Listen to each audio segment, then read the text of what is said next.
होता क्या है? बात सुने, वो तो इतना मज़ा फुल बात है जी। आप मुझे एक बात बताइए जी कि एक आदमी है जो पाकिस्तान का प्राइम मिनिस्टर है जी, ठीक है जी, और वो प्राइम मिनिस्टर होने के बाद एक दुबई कंपनी का एम्प्लॉई है, ठीक है। आप मुझे ये समझाइए जरा कि पाकिस्तान का प्राइम मिनिस्टर की जॉब है ना मैडम, शायद आपको पता हो, ये फुल टाइम जॉब है। अगर कोई बंदा पाकिस्तान का प्राइम मिनिस्टर होने के बाद किसी दुबई की कंपनी का एम्प्लॉई होता है ना, तो ये तो वैसे ही 62% में डिस्क्वालीफाई हो जाएगा, टैक्स तो बाद में आएगा। पाकिस्तान का prime minister is a full time employment. कोई पाकिस्तान का मिनिस्टर उसके बाद अखामा है, ही इज ऑटोमेटिकली डिस्क्वालीफाइड। आप लोग इस बात को समझ क्यों नहीं रहे? अकामा is a employment in UAE. जो आदमी यूएई में एम्प्लॉय है, तनख्वाह ले या नहीं ले, अच्छा, अगर वो ये कहता है कि मैं यूएई का एम्प्लॉय हूँ, तो वो आदमी पाकिस्तान का प्राइम मिनिस्टर या मिनिस्टर नहीं हो सकता, एमएनए भी नहीं हो सकता। ये फुल टाइम एम्प्लॉयमेंट है मैडम, ये अच्छा, कोई चौकीदारी नहीं है। ठीक है, अकामा होने की वजह से चाहे आपने पैसे वसूल किए हो, तनख्वाह वसूल की हो, आप इतनी पढ़ी लिखी खातून है, आपके ख्याल में अकामा क्या होता है? अकामा क्या चीज है? Sir it's a work permit. Work permit का मतलब क्या होता है? Employment. Yes. So are you saying that the Pakistan Prime Minister is an employee of some UAE company? Are you serious? So are you saying that he was employed but he did not take a salary? How is that possible? Either he is saying wrong in Pakistan or he is saying wrong in UAE. Okay. पर क्या हमें कोई ऐसे शुकूक और शुबहात हमें मिले हैं कि उन्होंने कोई रकम वसूल की हो एज सैलरी या एज कोई पेमेंट? अरे यार मैडम, सैलरी की बात ही नहीं है, सैलरी बाद में आएगी। ठीक, सैलरी बाद में आएगी। मैं आज अगर सपोज करें, जब मैं फर्गूसन का सीनियर पार्टनर था जी, या मैं चेयरमैन एफबीआर था, अगर मेरे पास अकामा हो तो मेरी क्या पोजीशन होगी? अकामा बुनियादी तौर पर दुबई का एक वर्क परमिट है। अभी अस्सलाम वालेकुम वरहमतुल्लाहि वबरकातुहू। ज़ादी साहेब, अल्लाह खुश रखे आपको, या अली मदद। पाकिशाही पाकिस्तानी तो अला अली के आज। अच्छा जी, ये बात है, हमने बात करनी है जी 190 मिलियन जी का जो चल रहा है ना, बिल्कुल आसान अल्फाज में बताएंगे। लेकिन ये शाह जी को ये नहीं पता, यहाँ पाकिस्तान में सब कुछ चलता है। ये चाहें तो मोदी को भी वज़ीर आज़म लगा सकते हैं, ये चाहें तो नेतन्याहू को भी वज़ीर आज़म लगा सकते हैं। वो लगा देते तो वो क्राइटेरिया पे आने थे, लेकिन इस जैसा नवाज शरीफ जैसा घटिया बंदा नहीं है। तो बाजवा को भी पता था, और उसको भी पता था, नवीद चौधरी को भी, रिजवान अख्तर को भी, और जनरल पाशा को भी, और फैज़ हमीद को भी पता था कि ये वहाँ पे एम्प्लाई है वगैरह वगैरह। लेकिन उन्होंने नहीं लगाया। रेल शरीफ को भी पता था, चलता रहा, फिर उसको लगा रहे हैं। अभी तक उसने कामा वहाँ से छोड़ा नहीं है कि ये दिखा देता ये लो मैंने छोड़ दिया है। लेकिन अन्नी वनडे कुत्ता चटे। मरियम औरंगज़ेब के वारंट गिरफ्तारी होगी, अजी नहीं थी, लेकिन वो आ जाएगी, कोई बात नहीं। बात हमने करनी, ये बात है जनाब अली 1990 की। मियाली में एक स्कूल था, वहाँ पे तसव्वुफ़ पढ़ाया जाता था। तसव्वुफ़ जो अहले सुन्नत वल जमात बरेलवी हैं, जो ताहिरुल कादरी के पैरोकार हैं, पैरोकार कहना चाहिए, या उनको सुनने वाले, वो उन्होंने अच्छा तसव्वुफ़ का बयान किया हुआ ना। ये मार्फत की बातें होती, तो बाकियों को अहले हदीस, अहले सुन्नत वल जमात, शाही पाकिस्तानी, आई लव यू, औरों को ज़रा मुश्किल आएगा। मतलब ये रूहानियत के हवाले से है। वो स्कूल बन रहा था 1996 में, शुरू होगी जो स्टोरी 1996 में। इमरान खान ने ये इसको ना कज मैंने बनाना था, इसको स्कूल बना दिया, बाकायदा तौर पे स्कूल बना दिया सुहावा में। सुहावा ये जेलम के करीब है, दीने के करीब है, वहाँ पे एक छोटा सा लेके सुहावा स्कूल बना दिया। यहीं पे ज़रा रुकना। अब अगला पूछो। आपने देखा कि पिछले जब शहबाज शरीफ यहाँ नवाज शरीफ वज़ीर आज़म था, तो साग डार चिबल चिबल के बताया करता था, वो मेरे बाहर आंदा सी सदका सुदका मंगन, तो मैं घंटा इन्हू बिठाई रखता सी, मैं घंटा इसको बिठाई रखता था इमरान खान को, तो उन गल्ला करता भाई वो अपने लिए तो नहीं आ रहा था ना, वो तो आ रहा था जो कोई मैं मिशन लेके चला हूँ, शौकत खाने के लिए आता था हर जगह, पाकिस्तान के हर बड़े बंदे के पास गया, किसके पास नहीं गया। फिर झोलियाँ उठा के ताउला ईसा खेलवी के साथ मांगता भी रहा वगैरह वगैरह। तो ये इसने उस वक़्त जो है ना मुख्तलिफ लोगों से चंदे चुंदे ले लू के, तो ये एक स्कूलियाँ बना दिया। ठीक है जी। 2017-18 आ गया, हवा चल रही थी इसकी नवाज शरीफ की छुट्टी की और इमरान खान के आने की। सियाना था मलिक रियाज ने उस वक्त उनको कोई ज़मीन दे दी, कोई 300-400 कनाल, उधर ही जंगल तो था वहाँ पे।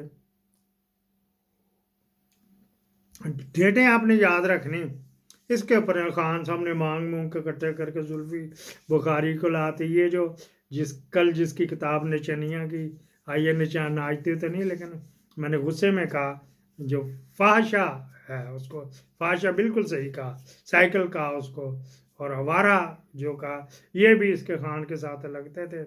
कुछ लोग लगते थे कि वहाँ भी वहाँ नाच गाना होता है तो आठ मुटक्का होता है, कुछ लोग कहते थे ये नेक काम कर रहे, चलो हम साथ लगी रहे।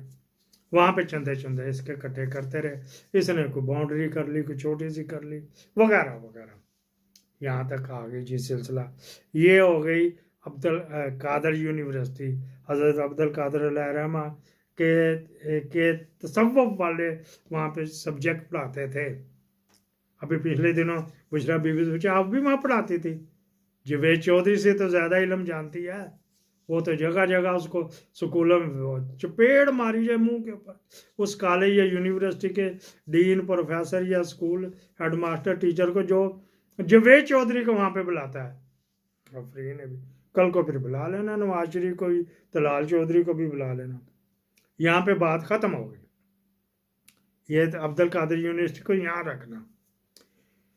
नेशनल क्राइम एजेंसी इंग्लैंड में मुख्तलिफ लोगों के खोज लगाती रहती गवर्नमेंट की सरपरस्ती में। उनको जो कमीशन बेस पे भी वहाँ पे फील्ड अफसर भर्ती हुए में, पूरी दुनिया के लोग वहाँ पे भर्ती हैं। वो ढूंढते हैं कि कौन क्या कर रहा है, इसको पैसे कहाँ से आ रहे हैं, इलीगल काम कौन कर रहा है। फिर MI6 को, MI5 को, दो एजेंसियाँ ना, MI6 उनकी ISI है, MI5 उनकी IB कह लो। अच्छा जी, ज़रा थोड़ा सा रैंक वहाँ से ढूंढते रहे। उन्होंने कहा जी ये एक गैर मुतल्लका किस्म की ये जो ट्रांसैक्शन आ जा रही है, ये किन की आ जा रही है, और उन्होंने करना शुरू कर दिया। नवाज शरीफ वगैरह तो राउंड काशन मार्क हुआ था ना, राउंड थे। हुसैन नवाज, हसन नवाज भी किन के साथ थे, कोई धंधा करते थे, वो पैसे आ रहे थे जा रहे थे, फिर वो कहीं इस्तेमाल भी करते थे, फिर वो इधर फेंक देते थे ऑफशोर कंपनियों में वगैरह वगैरह। उन्होंने 190 मिलियन पाउंड पकड़े, किसके? अली के। उन्होंने कहा जी ये कहाँ से आए, किस मकसद के लिए आए, ये मशरक बैंक में आए। उन्होंने चुपके से खत लिखा यहाँ पे पाकिस्तान में नैब डील को करने के लिए वो बख्त मिर्ज़ा शहजाद अकबर डील कर रहा था। खान ने उसको ही मार्क करना था कि ये देखो क्या, वो भागा लंदन गया आपके मेरे पैसों के ऊपर, जाके वहाँ पे देखा उन्होंने कि ये पैसे आए हुए। इसने फिर जहाँ से पूछा, मलिक रियाज का वो पहले ही कहना था, वो इधर आए खान के पास आने से पहले, ये मैं आइडिया लगा रहा हूँ कि उसने जैन मलिक को कहा होगा, अली मलिक को कहा होगा यार ये पकड़ा के इसका क्या करना है, इसको यहाँ पे तो गलत पार्क हुआ हुआ, यहाँ पे नतीजा निकलेगा, पूरा सुनेंगे तो आपको समझ आएगी। इन्होंने वहाँ पे कर लिया जी के पाकिस्तान की गवर्नमेंट की तरफ से एम्बेसी ने उधर लिखना था ना, कि ये लिखा तो ये पैसे हमने इनसे लेने हैं, ये पैसे भेज दिए जाएं और वगैरह वगैरह। उन्होंने वहाँ पे चलाकी की, या मिर्ज़ा शहजाद अकबर ने की होगी, जो भी की होगी, वो आने थे गवर्नमेंट ऑफ पाकिस्तान के खाते में।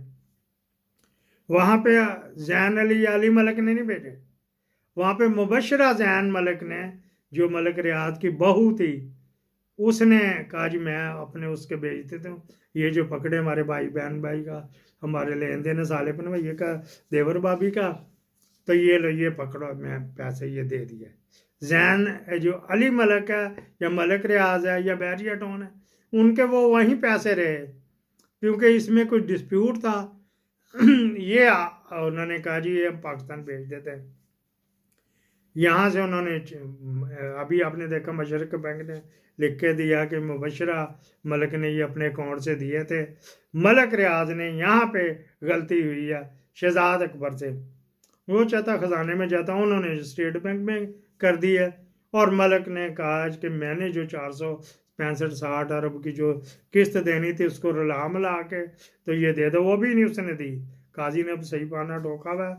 उसने कहा जी वही पुराना जो अजमत शेख ने किया था वो फैसला कायम दायम हैगा, वगैरह वगैरह।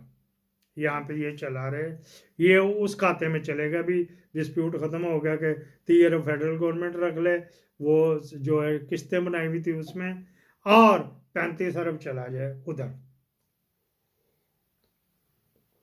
अच्छा जी, गलती उस वक्त क्या हुई थी, शायद खाकान अब्बासी था, वो तो भाग गया था ना जहाज लेके, उन दिनों की बात है। उसने में कहा था ये डील कर लेंगे, ये नैब डूब कर लेंगे। मलिक रियाज से तो सारे डरते थे, कुछ इज्जत करते हैं कुछ खाने। ये पुटअप हुआ था शायद खाकान अब्बासी के दौर में।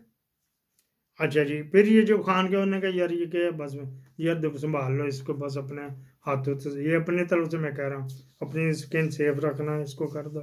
मलिक रियाज ने शहजाद अकबर को दिया होगा, मैंने नहीं पता, ना ही मेरे पास कोई डॉक्यूमेंट है।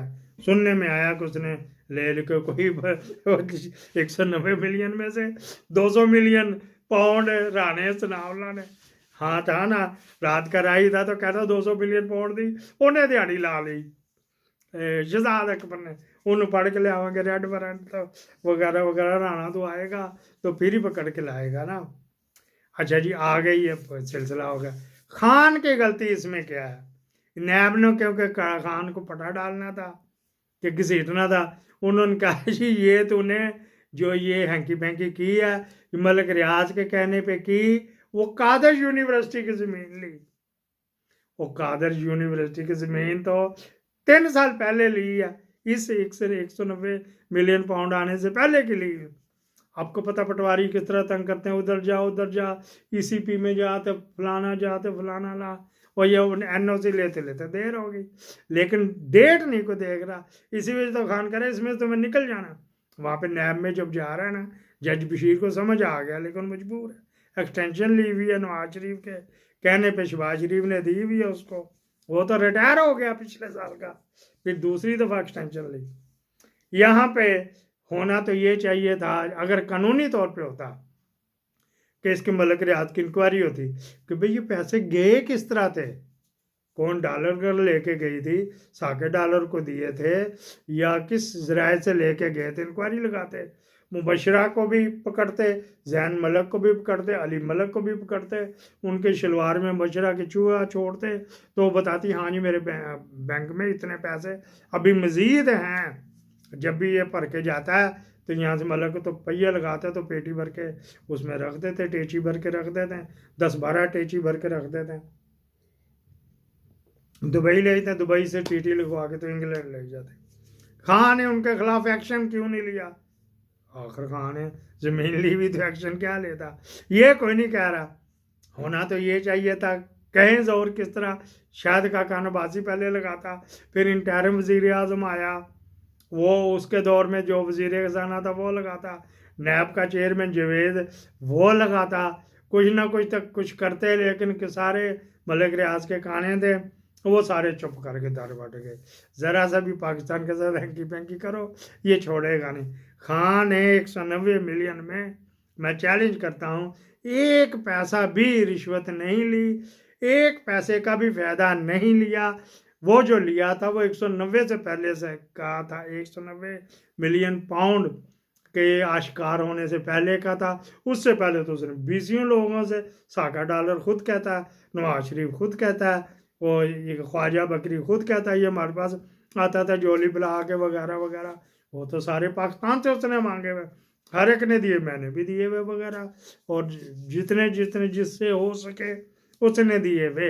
इस केस में कुछ भी नहीं सिवाय कि खान को नीचे करना, जेर करना, बुशरा बीबी को तंग करना, गिरफ्तार कराना और खान को तोड़ना। वो अभी तक टोटनों के अंदर जानती थे, पीर नहीं जावे मेरी पीर नहीं जाए, पाकिस्तान अजीज मैं ठीक है कहते वगैरह वगैरह। टार्चर उसके ऊपर यही कुछ देना था ना, ज़मीन पर लटा दिया वगैरह, याद कड़ी लगा देंगे। बाकी जो बाकियों के साथ हुआ, जो अली अहमद अवान के साथ हुआ, या सदाकत वासी के साथ हुआ, या शीदे टल्ली के साथ हुआ, या डॉक्टर गिल के साथ हुआ, या डार के साथ हुआ, वैसा खान के साथ नहीं करना और ना ही होएगा। उसको पता ये ऊपर लेवल पे जाना है, क्योंकि ये भी डरते हैं तैयब उर्दगान से, तो वो मलेशिया वाले उससे डरते हैं कि ये उसने ना कहीं कर दे और चाइना गुस्से में ना आ जाए या रशिया में ना आ जाए कि ह्यूमन राइट्स वाले कुछ कर दें। उम्मीद है अब समझ आ गई होगी, तो नहीं तो फिर दोबारा कर देंगे। हमारा जन्नत हमारा दोज़ख आप बता दीजिएगा। इसमें कहीं पे भी करप्शन इरेगुलरिटी हुई कि उनको पकड़वाना था, तो यहाँ पे बाकी पकड़े कि जड़ानू पड़वाना सी, इस बेचारे को पकड़वाना था। मलिक साहब आई लव यू, थोड़े बच्चों ने भी आई लव यू। अच्छा जी, ठीक है जी, ये बात थी। अगर किसी को समझना है तो मैं ताबेदार है, फिर दबाएंगे।